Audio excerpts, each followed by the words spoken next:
नमस्ते दोस्तों, Gandhi and all in one इस यूट्यूब चैनल पर आप सभी का स्वागत करता हूँ। कहानी गांधी की इस श्रृंखला की पहली कड़ी आज मैं आपके सामने सादर करने जा रहा हूँ। पिछले भाग में हमने इस कहानी की पार्श्वभूमि देखी है। हरि अपनी माँ को गांधी की पूरी कहानी बताने को कहता है। इसी वजह से उसकी माँ हरि को पूरी कहानी बताने जा रहे हैं। उस कहानी का पहला भाग आज हम देखने जा रहे हैं। हरि की माँ उसे आगे की कहानी बताती है।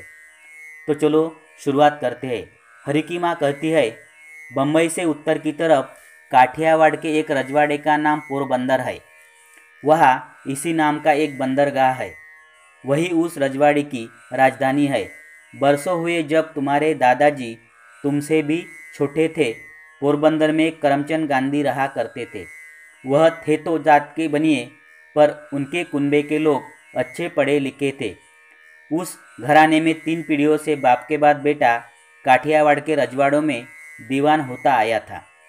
करमचंद बहुत सच्चे, बहादुर और दानी थे। लोग उनकी बड़ी इज्जत करते थे और उनके कहने को पत्थर की लकीर मानते थे।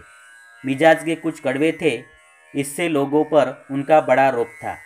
वह काठियावाड़ के राजों महाराजों के झगड़े निपटाया करते थे। सदा सच बोलने और खरी बात कहने के कारण लोग उन्हें आदर की निगाह से देखते थे। करमचंद कई साल पोरबंदर में रहे, फिर वहाँ का हाल बिगड़ने पर राजकोट चले गए। राजकोट भी काठियावाड़ की एक रियासत है।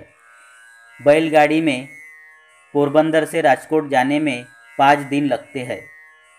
राजकोट के राजा, जिन्हें वहाँ के लोग ठाकुर साहब कहते हैं, करमचंद को बहुत मानते थे। कुछ बरस में ही उन्होंने करमचंद को अपना दीवान बना लिया। एक मामले में बेचारे करमचंद का भाग बड़ा खोटा था। उन्होंने एक के बाद एक 3 शादियाँ की, पर ईश्वर की मर्जी तीनों बीवियाँ परलोक सिधारी। 40 बरस की उम्र में उन्होंने चौथी शादी पुतलीबाई से की।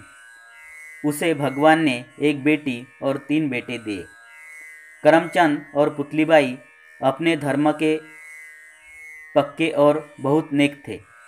दोनों रोज मंदिर जाकर पूजा करते और फूल चढ़ाते। करमचंद से कहीं बढ़कर पुतलीबाई धर्म की पाबंद थी। कोई दिन ऐसा न था कि जिस दिन वह मंदिर न जाती। त्योहारों पर व्रत रखती। अगर कभी बीमार हो जाती तो भी व्रत न छोड़ती। व्रत के सिलसिले में वे अपने ऊपर तरह तरह के बंधन लगा लेती। जैसे बरसात के दिनों में जब तक सूरज को आँख से न देख लेती, खाना न खाती। हरि, तुम जानते हो कि बरसात के मौसम में सूरज कई दिन तक बादलों में मुंह छिपाए रहता है।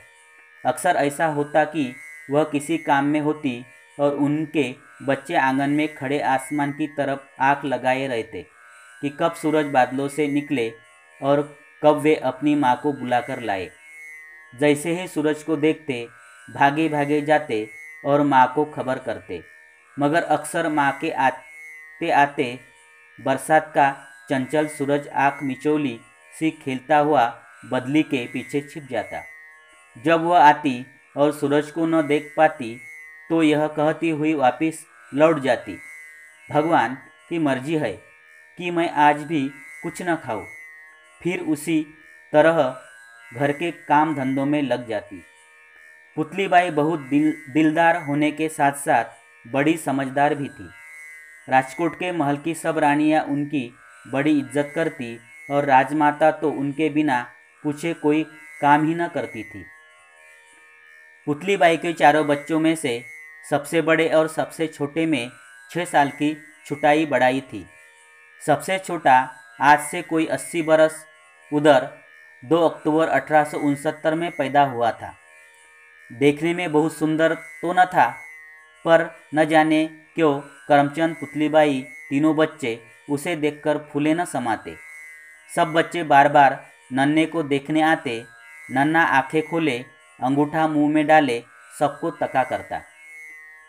नन्हे के पिताजी ने एक शुभ दिन देखकर उनका नाम मोहनदास रखा और काठियावाड़ के रिवाज के अनुसार बाप का नाम करमचंद और घराने का नाम गांधी साथ मिल गया। इस तरह बच्चे का पूरा नाम मोहनदास करमचंद गांधी पड़ गया। मोहनदास 5 बरस का हुआ तब उसे स्कूल भेजा गया। सबक तो वह किसी न किसी तरह याद कर लिया करता था, पर पहाड़े उसे किसी सूरत न हो पाते। इधर याद किए उधर फिर साफ। मोहनदास की उम्र कोई 7 बरस की होगी जब करमचंद को नौकरी के सिलसिले में पोरबंदर छोड़कर राजकोट आना पड़ा। पुराना घर छूटने का सब बच्चों को बड़ा रंज था, पर राजकोट पहुंचते ही 2-4 दिन में वे अपने पुराने घर को भूल गए और नए घर में चैन से रहने लगे। मोहनदास की माताजी पुराने ढंग की थी, छूत छात का बड़ा ख्याल रखती थी। मोहनदास को हमेशा बताती रहती कि अगर किसी अछूत को छू लो तो फौरन नहा धोकर कपड़े बदल डालो। मोहनदास के घर में उनके भंगी का लड़का ओका सफाई करने आया करता। अगर मोहनदास कभी भूलकर उसे छू लेता तो फौरन उसकी माताजी उसको नहलाती। मोहनदास नहाने को तो नहा लेता, पर यह बात उसकी समझ में न आती कि ओका नीच और अछूत कैसे हो सकता है। धीरे धीरे उसका दिल चाहने लगा कि मैं भी किसी तरह अछूत बन जाऊं और फिर अछूत को ब्राह्मण के बराबर ऊंचा कर दिखाऊं। मोहनदास यो तो हर तरफ मामूली बच्चों जैसा था, पर उसमें खास बात यह थी कि वह सदा सच बोलता था, चाहे सच बोलने के कारण उसे कुछ ही क्यों न सहना पड़े। एक दिन की बात है, मोहनदास अंग्रेजी का पर्चा कर रहा था। एक अंग्रेज साहब इम्तहान लेने आए थे। किसी शब्द के हिज्जे मोहनदास ने ठीक न लिखे।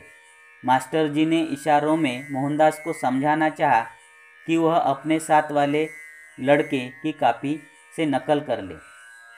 जब मास्टर जी इशारे करते करते तंग आ गए तो उन्होंने अपने जूते की नोक बेचारे मोहनदास के पाँव पर इस जोर से रखी कि गरीब बिलबिला उठा। पर उसके साफ और सच्चे दिल में यह बात आ ही न सकी कि मास्टर साहब उसे नकल करने का इशारा कर रहे थे। हरि बोला, अम्मा, मास्टर साहब भी खूब थे कि लड़कों को नकल करने को उकसाते थे। हमारे मास्टर साहब हमें नकल करते देख ले तो कान पकड़कर बाहर निकाल दे।